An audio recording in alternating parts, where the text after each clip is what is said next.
Hello, everyone. This is Tom Fox back for another episode. Today, I'm absolutely thrilled to have with me Les Best. Les, first of all, welcome to the podcast. Oh, thank you, Tom. It's wonderful being here. Thank you so much for inviting me. Les, you have the honor of playing Sherlock Holmes in the movie Sherlock Holmes-Mare of the Night. And I'm a huge Holmes aficionado, so we may take a deep dive into that. I am. But before we get there and completely geek out, could you tell us a little bit about your professional background as an actor? Okay. When I got out of high school, I wanted nothing more than to go to New York City and become a stage actor. And actually toured around with a repertory theater company out of LA for about a year and a half, right out of high school. And I just kind of didn't feel like it was going to happen for me. I kind of chickened out and went back to school, got married, life happened, and I always stayed active in theater. But about the time that I saw that I was going to be able to retire, so there was a long time distance of time there. About the time that it was looking like I was going to be able to retire, I thought, why don't I go back? I was teaching school, and my students were asking me about film, and everything I talked about was stage. And so I thought I would get involved in film. I did some extra work for some Hollywood productions that were filming in Austin. This was about 13 years ago, and fell in love with it. And ever since then, I've just continued to become more and more involved with it, and just loved film even more than theater. And I just think it's a great medium. I'm totally converted. As I mentioned, you play Sherlock Holmes in this movie, and I have to start by asking, what is it like to play one of the most iconic fictional characters in all of English language? What burdens does that bring? What opportunities does that bring? How did that challenge you as an actor? You know, the way CJ has put this together, most of the burdens were what he has gone through in his life to get to this point right here. We see Sherlock at a point toward the end of his life where he has become he's become a zombie. He is absolutely locked down in fear, and you remember his 4% solution that he shot up. That and smoking the opium, and something that has happened to him that has absolutely devastated him has created a zombie that gets up, survives, goes back to bed. And he is a living zombie. He's about ready to die. That is the way we see Sherlock. And I know a lot of people hate to think of Sherlock in that way, but that is where he is. Now, this is a story of redemption, and so he comes out of that. But to more fully answer your question, did a lot of work studying about England during that time, that age. Studied a lot about Sherlock, read a lot of Conan Doyle. But what we wanted to create was the real Sherlock, not the story that Conan Doyle created, but the real Sherlock that Conan Doyle simply wrote about. And that's what we really focused on.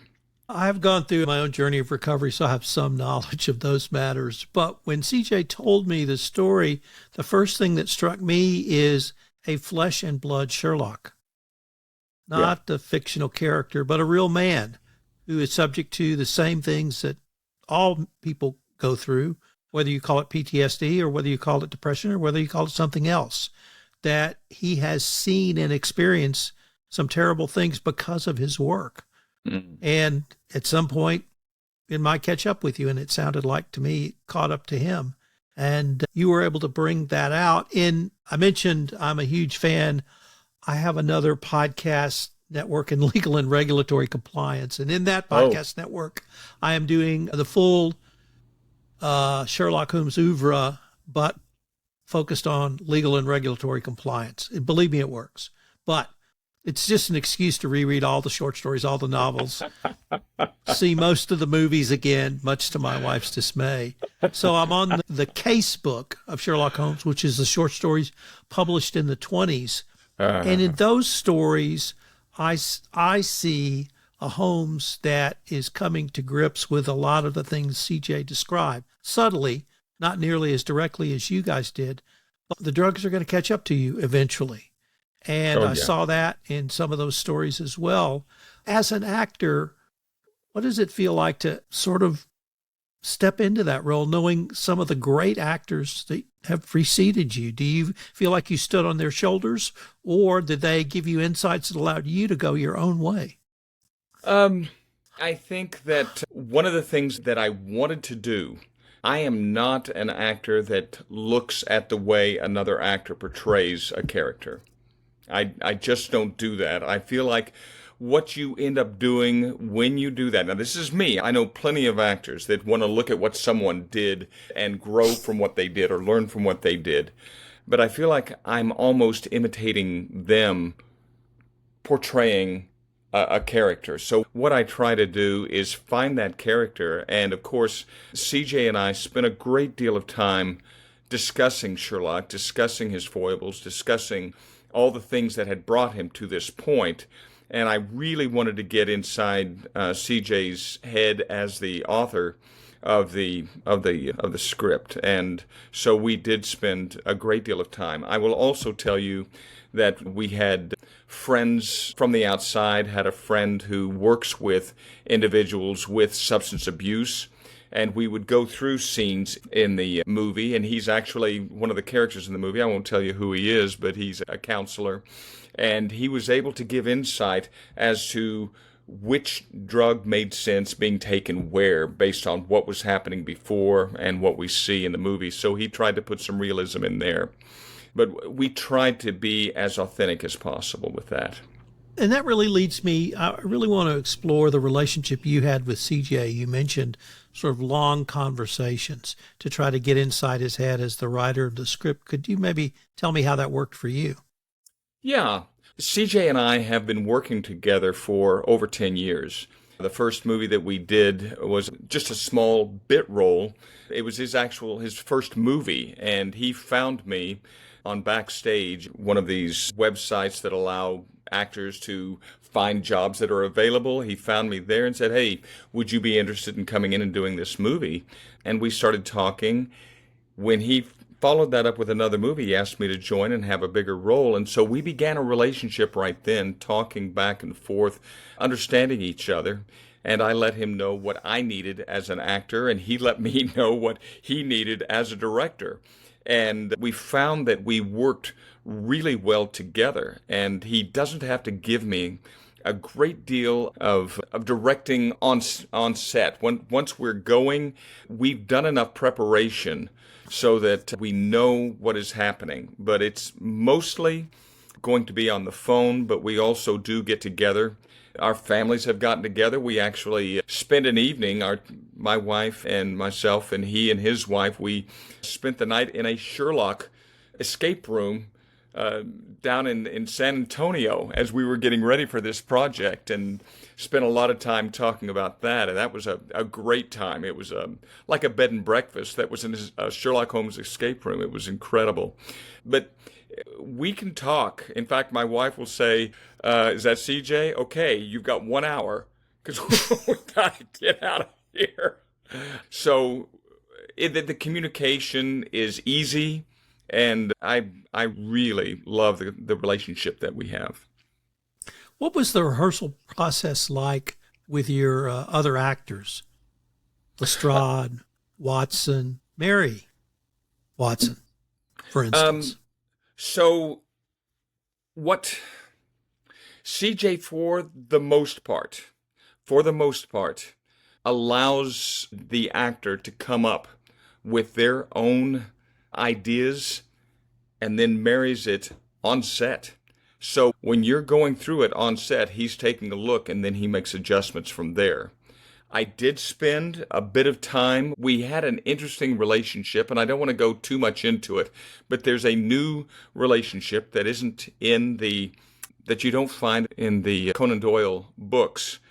And this particular character required some background work. And so we spent some time talking on the phone, going over some things, discussing background, discussing what happened here and there and how we got to the place where we are.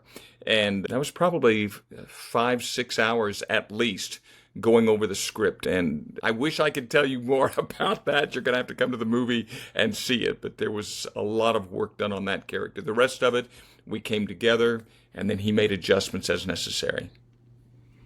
Could you talk to us a little bit about the difference acting in a film and on stage?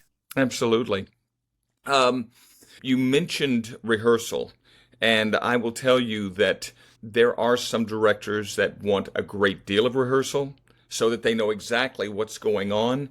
And you have some actors or some directors who will say exactly as CJ has said, let's go for it. Let's see what we got and we'll make adjustments. Let's see what's happening. And you would never have that on stage unless it's improvisation. On stage, you've got everything set in stone. You're rehearsing for 4 weeks. The director tells you when you're going to be off book on every single act. You have your tech rehearsal where all the lights are. They've got everything marked where you have to stop. I mean, it is very, very specific. And every actor is coming at it from a different approach, a different level. You've got some that are ready to go at the end of the first week, and you've got others that aren't ready to go until after the tech rehearsal. And it's a little bit nerve-wracking. On film, you're expected to be an adult. You get your lines learned. You have your character, you be ready to bring it, and whenever you show up, they get your makeup on, you go on set, and you know where you're going to be beginning, you've looked at your call sheet, and they say, okay, ready, and action, and you go. And I've had that happen on a number of occasions, and I love the fact that everybody has to be an adult. If you're not an adult, you're not going to last. Speaking of adults, I had the opportunity to interview the makeup artist. And she was a young woman. Yes. And I thought she was one of the most incredible dynamic interviews I'd ever had. And I don't know where she's going, but that woman's going places. What was it like to work with someone like that?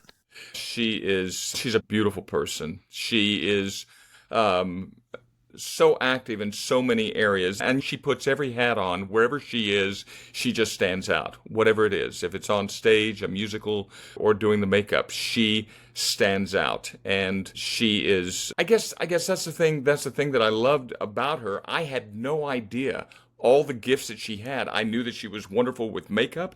That's all I knew. And then all of a sudden, I start finding out all these other things that she does so well. She does not brag. She's all those things that you said, and she's so humble, and just, love her. The film itself is set in Victorian England, and although filmed in the Texas Hill Country, the set had to be constructed to at least resemble Victorian England. What's it like? What sort of does that add to your role as an actor when you can have a true period piece where you have both the set director and the costume designer working on period appropriate clothing and sets? Oh, that it makes it all so easy to follow when you're seeing the costuming and the sets, everything that you're seeing in the home that we do a lot of the filming in. It's very specific to that period. Obviously, there's a difference between England Victorian and the U.S. Victorian, but they did a great deal of research, and it does make it just brings you into it. You're living it. I mean, even when they call cut, you're still there. You're still in the midst of it, and it makes it so easy to just jump in and out as necessary. We're going to finish up by me asking you why a movie aficionado should see this movie. Okay. I would say, and we're talking about the Sherlock aficionados or another aficionado. So it's going to start with movie aficionados, and I'm going to assume the Sherlockians amongst us are going to flock to this movie. Okay. When we talk about movie aficionado, I think that what you're looking at is a movie that was put together with passion. And there was not a great deal. This was not resourced from a studio or from a millionaire. This was the love of the medium, and you have a great deal of talent that came together to put this together. And I think that an aficionado is going to love seeing a passion project that is quality.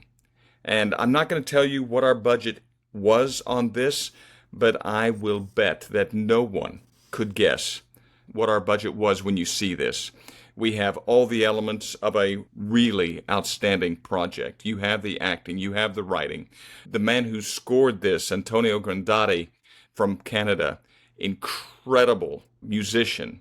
And I think that it is very important to support independent projects. And I really want to encourage people who love movie, come out, see it, and you will be surprised. Les, I wanted to thank you so much for taking the time to visit with me, and I can't wait for the premiere. I can't say next month. Almost next month. Yeah. Thanks so much. Tom, thank you so much for having me. It's been a pleasure, and I love watching your podcasts.